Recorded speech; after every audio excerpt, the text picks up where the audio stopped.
বরাবর বর্ষাকালে পুরো জল হয়ে যায়।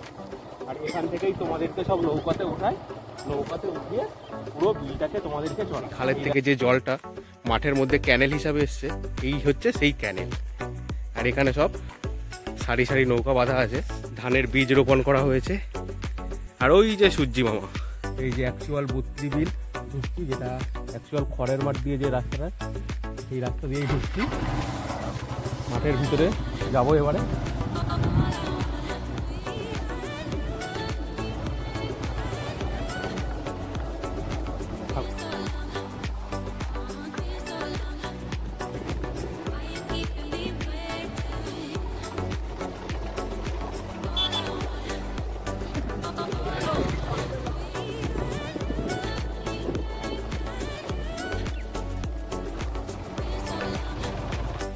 তো জায়গাটা দেখে হয়তো অনেকেই চিনতে পারছো যে কোথায় এসছি আজকে।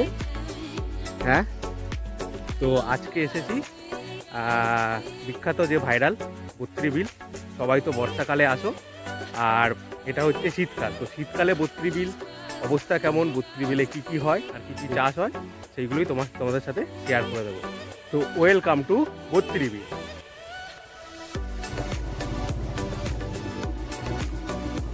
এই যে রাস্তাটায় ঢুকছি, বর্ষাকালে পুরো এইগুলো জলে ভর্তি থাকে। আর এইখান দিয়েই যারা বর্ষাকালে এসছো, তারা এই সমস্ত জায়গা দিয়েই নৌকাগুলো চলাচল করে। তখন বেসিক্যালি পাট বোনা হয়, তো পাট কেটে এরা জলের মধ্যে রেখে দেয়। তো এই সমস্ত জায়গা দিয়েই তোমরা সব নৌকা চলো।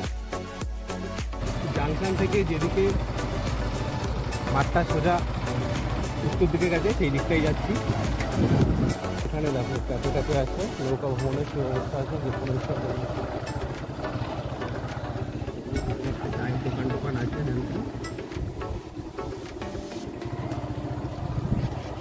এই সমস্ত যে জায়গাগুলো দেখছো না, এই রাস্তা বরাবর, রাস্তা লেভেল বরাবর বর্ষাকালে পুরো জল হয়ে যায়।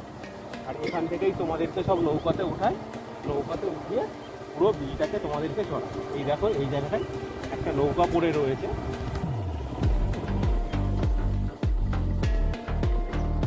অনেক সময় কি হয় দেখা যায়, যখন জলের চাপ বেড়ে যায়, তখন এই রাস্তাগুলোও জলের মধ্যে পুড়ে যায়। সেটা হয়তো তোমরা অনেক ভিডিওতে দেখেছো।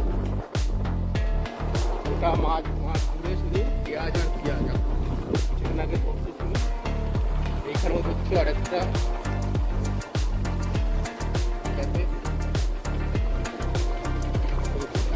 চায়ের দোকান।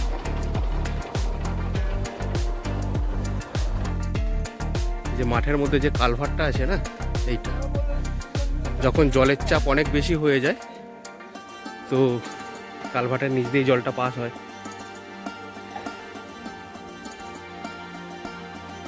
আর এই ক্যানেলটার পাশে দেখছি এখন একটু মাটি ফেলে উঁচু করা হচ্ছে। নীলগঞ্জ যে খালটা আছে, এই খালের থেকে যে জলটা মাঠের মধ্যে ক্যানেল হিসাবে এসছে, এই হচ্ছে সেই ক্যানেল। আর এখানে সব সারি সারি নৌকা বাঁধা আছে। এই যে গোটা ক্যানেলটা কচুরি বানায় ভর্তি। আর এই যে তোমাদেরকে যে নৌকাগুলো চড়াতে হয়, সেই নৌকাগুলো এখন যেহেতু ক্যানেলে একটু জল আছে, সেই জল দিয়েই নৌকাগুলো রাখা রয়েছে। এই দিকটায় দেখো ধানের বীজ রোপণ করা হয়েছে। আর ওই যে সূর্যি মামা,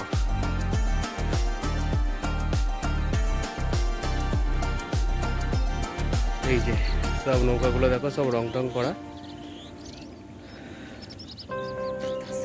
আর গোটা মাঠ জুড়ে সবুজে সবুজ একদম। এই একটা চায়ের দোকান, আর এখানে আরেকটা চায়ের দোকান তৈরি হচ্ছে। দাদা কি নৌকা আছে নাকি? আচ্ছা, যেহেতু শীতকাল, তো নৌকার ভাড়া এখন কেমন কি আছে? 100 টাকা। কতক্ষণ? ঘন্টা? আধা ঘন্টায় 100 টাকা। ঠিক আছে, তোমার নাম্বারটা বলে দাও।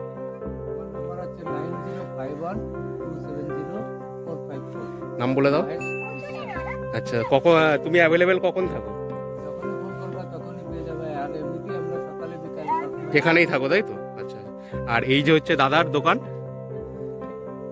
ছোট্ট মতো একটা সুন্দর চায়ের দোকান, যেখানে ভাড়ের থেকে চায় শুরু করে নর্মাল চাও পেয়ে যাবে তোমরা। এই যে ক্যাফের যে পিছনগুলো আছে সেই পিছনে আমরা এসছি এখন। আর গোটা মাঠ জুড়ে দেখো পেঁয়াজের চাষ। মূলত এখানে ধান, পেঁয়াজ, পাট এই তিনটে ফসলেরই চাষ প্রধানত হয়, যেহেতু বিলের জায়গা, বর্ষাকালে জল টল থাকে, সেই কারণে আদার সবজিগুলো এখানে হয় না। এই ভারী ফসলগুলোই এখানটাতে হয়।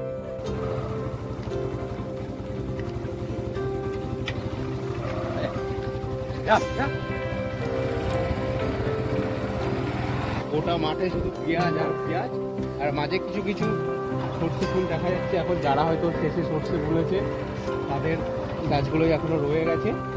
আর আমরা ঢুকেছিলাম খড়ের মাঠের দিক দিয়ে, আর এরপরে বেরাবো ইন্দ্রপুর বাজার যেটা আছে সেইখান দিয়ে আমরা বেরাবো।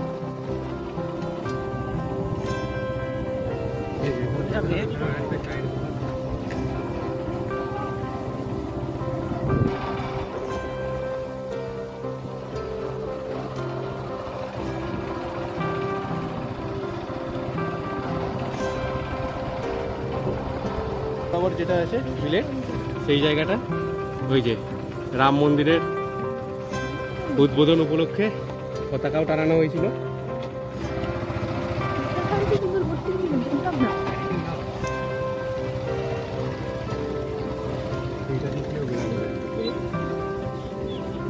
এই দিক দিয়েও খড়ের মাঠে ওঠে। এখানে একটা মোটামুটি পাকাপোক্তভাবে রেস্টুরেন্ট তৈরি হয়ে গেছে।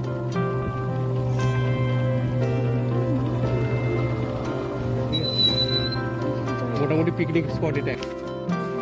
এই যে মাঠের উত্তর দিকটা দেখো অনেকটাই বেশ সর্ষে ক্ষেত আছে। আর যারা মোটামুটি ফটো তুলতে পারবে, যারা মোটামুটি ফটো তুলতে চাও তারা মোটামুটি এই জায়গাটায় আসতে পারো।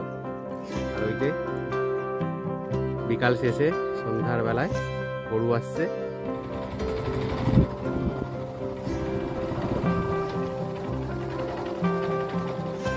গোটা বস্তিটি জুড়েই অনেক চায়ের দোকান বলো আর বিভিন্ন ক্যাফে টাইপ মতো পড়েছে, যেখানে বিভিন্ন ধরনের স্ন্যাক্স আইটেমগুলো পাওয়া যায়। এরপরে আমরা ইন্দ্রপুর বাজার দিয়ে বেড়ানোর জন্য যে রাস্তা আছে সেই রাস্তা দিয়ে বেড়াচ্ছি। আর বর্ষাকালে যেটা দেখেছো তাল গাছের মধ্যে, তালতলার মধ্যে যে জায়গাটা অপূর্ব সুন্দর লাগে, তার পাশ দিয়ে বেড়াবো। আর সেই জায়গাটা হচ্ছে এই যে তাল গাছের সারি আছে, যেটা বর্ষাকালে যখন জল টল জমে থাকে না তখন দেখতে খুব সুন্দর লাগে। একটা আছে আর মাঠের উত্তর ধার দিয়ে একদম ওই দিক দিয়ে আরেকটা ইয়ে আছে, সেটা আরো বড়। বাট এটাও দেখতে ভালো লাগে।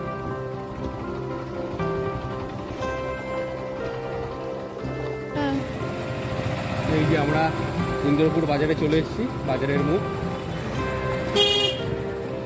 আর এখানে একটা সুন্দর ঘুগনি পাওয়া যায়, তো চলো দেখি ঘুগনিটা আছে কিনা। এখানে ফার্স্ট ঘুগনির মধ্যে যে সুন্দর ঘুগনি কাকুর কথা বলছিলাম, এই হচ্ছে সেই কাকু,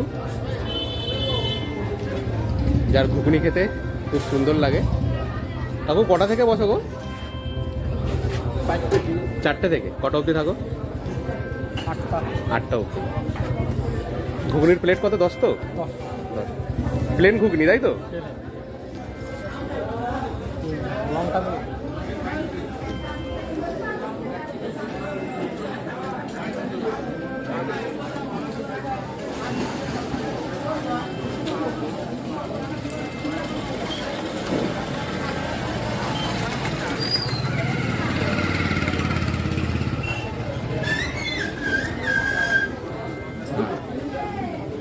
এই হচ্ছে ঘুগনি।